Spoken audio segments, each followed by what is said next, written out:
Bharatiya Janata party को 36 तोपों की सलामी।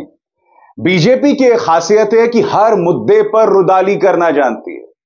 हर मुद्दे पर खुद को विक्टिम, खुद को पीड़ित बताती है। अब कल्याण बनर्जी ने उपराष्ट्रपति जगदीप धनखड़ की मिमिक्री क्या कर दी। अब यह कहा जा रहा है कि जाटों का अपमान हुआ है। बाकायदा ट्विटर के अंदर एक हैंडल है जाट एसोसिएशन के नाम से, उसमें यह कहा गया है कि ये जगदीप धनखड़ का अपमान है, जाटों का अपमान है और हम इसका सबक 2024 में सिखाएंगे। जाटों का अपमान। मैं आज कुछ सवाल पूछना चाहता हूं।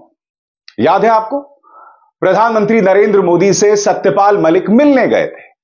सत्यपाल मलिक सिर्फ यह अपील कर रहे थे कि प्रधानमंत्री 700 किसान मर चुके हैं, इनकी आवाज को सुनिए। यह उससे पहले का लम्हा था जब इन्होंने 3 कृषि कानून वापस नहीं लिए थे। आपको याद है प्रधानमंत्री ने क्या कहा था? ये लोग मेरे लिए थोड़ा ना मरे हैं, बकौल सत्यपाल मलिक। जब सत्यपाल मलिक ने इनसे कहा था कि प्रधानमंत्री 700 किसान मर चुके हैं, तब बकौल सत्यपाल मलिक प्रधानमंत्री ने कहा था कि ये लोग मेरे लिए थोड़ा ना मरे। क्या यह जाटों का अपमान नहीं था?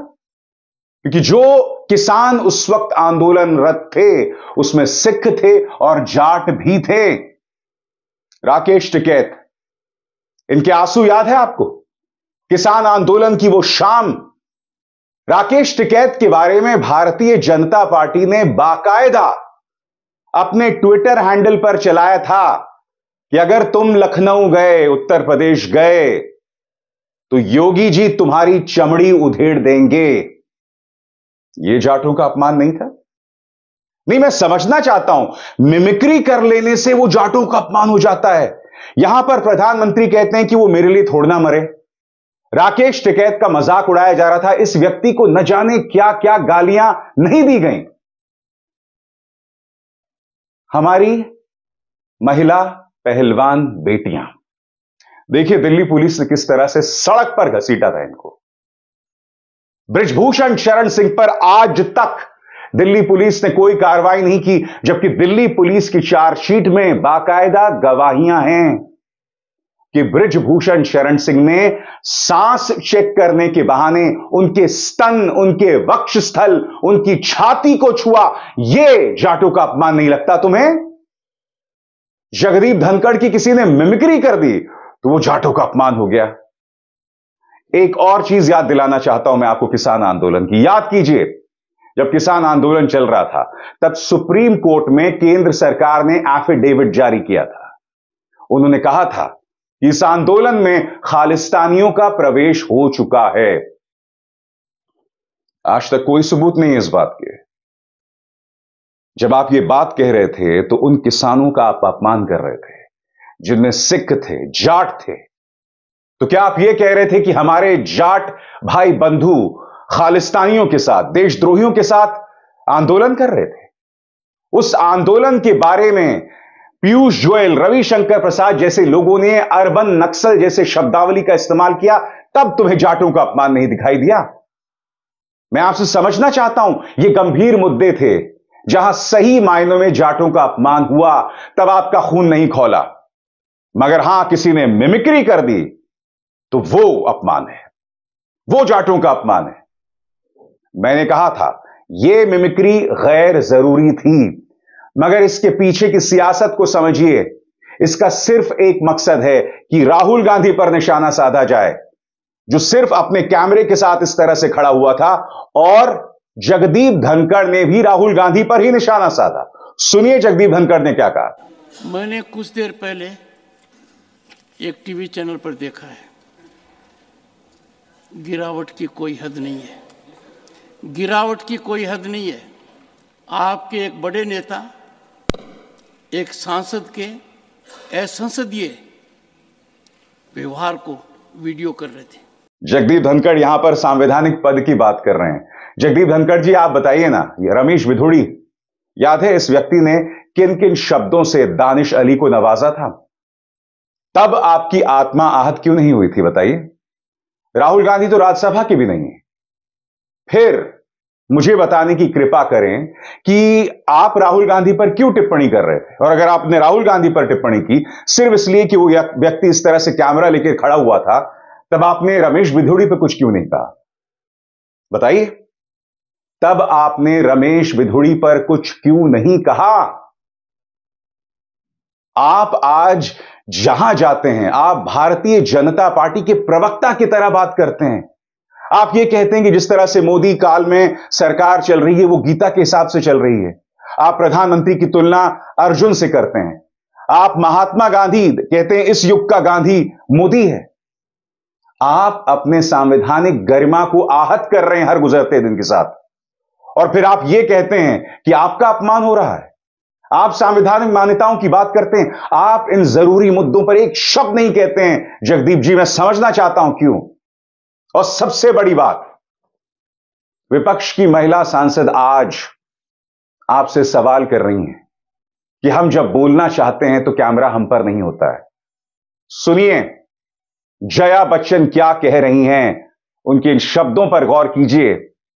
राहुल गांधी पर सवाल उठाने से पहले माननीय उपराष्ट्रपति जी, इन महिला सांसदों की आवाज को भी सुनिए कि किस तरह से आपके सभापति होते हुए भी क्या कुछ हो रहा है।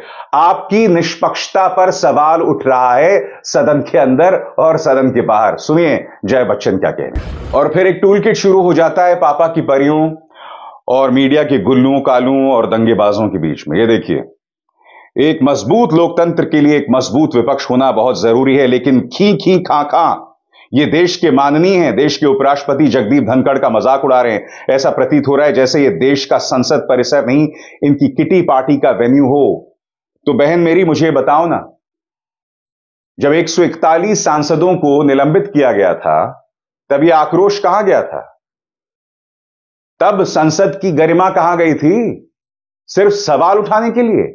और मुझे इस बात को लेकर हैरत होती है कि मीडिया में कई लोग कह रहे हैं कि संसद सवाल उठाने के लिए नहीं होता। ये कहां की सोच है भाई? तो टॉनिक पत्रकारिता कदम भरने वाली तो ये थी। अब ये देखिए, ये गलत है, लोकतंत्र इसकी इजाजत नहीं देता। टीएमसी सांसद कल्याण बैनर्जी सभापति जगदीप धनखड़ की नकल कर रहे हैं, साथ ही सांसद हंस रहे हैं और वीडियो बना रहे हैं। ये याद रखना चाहिए कि सभापति देश के उपराष्ट्रपति भी हैं। जब उपराष्ट्रपति अपने पद की गरिमा के साथ खिलवाड़ करते हैं, जब ये राज्यपाल थे तो सड़क पर उतर जाते थे भारतीय जनता पार्टी के कार्यकर्ता की तरह, तब इन्होंने कभी सवाल उठाया था? 141 सांसदों को निलंबित किया जा चुका है सिर्फ सवाल पूछने के लिए, सिर्फ अमित शाह को सदन में बुलाकर उनसे स्पष्टीकरण मांगने के लिए। अमित शाह अन्य मुद्दों के लिए आ रहे हैं मगर सांसदों के सवाल का जवाब नहीं दे रहे हैं, और आप इसे लॉ एंड ऑर्डर का मुद्दा भी बता रहे हैं। क्या ये पत्रकार ये सवाल पूछ रहे हैं? क्यों पूछेंगे? क्योंकि ये टूल किट जारी हो गया है माननीय जोशी जी की तरफ से। दूसरा देखिए साहब, ये एक और, आपको ये वीडियो किसी सड़क किनारे बना लग सकता है, इसके किरदार भी वहीं के लग सकते हैं, लेकिन अफसोस ये देश की संसद है और राज्यसभा चेयरमैन का भद्दा मजाक बनाते, उसका वीडियो बनाते और उस पर हंसी ठट्ठा करते महानुभव इस देश के सांसद हैं, अपने निलंबन के कारणों का स्वयं सबूत देते हुए माननीय। मैंने कहा ना, टूल किट जारी हो गया है। तीनों पत्रकारों की भाषा एक समान, और ये लोग तो मोहतरमा स्मृति ईरानी से बेहतर बोल रहे हैं। स्मृति जी, आप पिछड़ रही हैं भाजपा के पिछलग्गू पत्रकारों से, थोड़ा दम लगाइए। ये देखिए क्या कह रही हैं स्मृति जी, मोहब्बत की दुकान में संवैधानिक पीठ का अपमान, देश के माननीय उपराष्ट्रपति के प्रति ऐसी घटिया और ओछी हरकत दुर्भाग्यपूर्ण है। और फिर सभी न्यूज चैनल्स, बेशर्मी का रंग राहुल का कैमरा, काम के बदले शोर, बाहर मिमिक्री का जोर, संसद में राहुल ने मोबाइल निकाला तो बड़ा कांड हो गया, निलंबन पर बेशर्म रंग, इंडिया नकल उतारकर 2024 में पास होगा, कल्याण मजाक उड़ा रहे थे, राहुल वीडियो बना रहे थे। सब लोग दोस्तों, सब लोग एक टूल किट के अंतर्गत काम कर रहे हैं, सब लोग जाट अस्मिता की बात कर रहे हैं। तो मैं फिर आपसे सवाल पूछना चाहता हूं, महिला पहलवान भी तो जाट थी, 700 किसान जो मरे थे वो भी तो जाट थे, उनके खिलाफ एफिडेविट दिया है सरकार ने कोर्ट में। प्रधानमंत्री ने यह तक कहा कि मेरी वजह से थोड़ा ना मरे हैं। बताइए, जो संवैधानिक मान्यताओं की बात कर रहे हैं, क्या उन्हें याद है कि रमेश बिधूड़ी के मुद्दे पर जगदीप धनखड़ आज तक खामोश हैं? वो भूल जाइए, ओम बिरला जो कि लोकसभा के अध्यक्ष हैं, उनका कोई बयान तक नहीं आया है। क्या कहना चाहेंगे आप इस सब? मैंने फिर कहा यह मिमिक्री अनावश्यक है, मगर जो लोग संवैधानिक पद के अपमान की बात कर रहे हैं उन्हें अपने गिरेबान में झांकना होगा, तब बात कीजिए आप इन तमाम मुद्दों की। फिर मिमिक्री और इन तमाम चीजों की बात होगी। मुद्दे पर बने रहिए पत्रकार बंधुओं, अगर आप पत्रकार हैं अभी। और मुद्दा यह है कि संसद के अंदर विपक्ष को बोलने नहीं दिया जा रहा, उन पर कैमरा तक फोकस नहीं होता है। लोकसभा अध्यक्ष और राज्यसभा के सभापति की निष्पक्षता पर लगातार सवाल उठ रहा है। मुद्दा वही है और उसके अलावा कुछ नहीं। अभिसार शर्मा को दीजिए इजाजत। नमस्कार। स्वतंत्र और आजाद पत्रकारिता का समर्थन कीजिए, सच में मेरा साथी बनिए। बहुत आसान है दोस्तों, इस ज्वाइन बटन को दबाइए और आपके सामने आएंगे ये 3 विकल्प, इनमें से एक चुनिए और सच के इस सफर में मेरा साथी बनिए।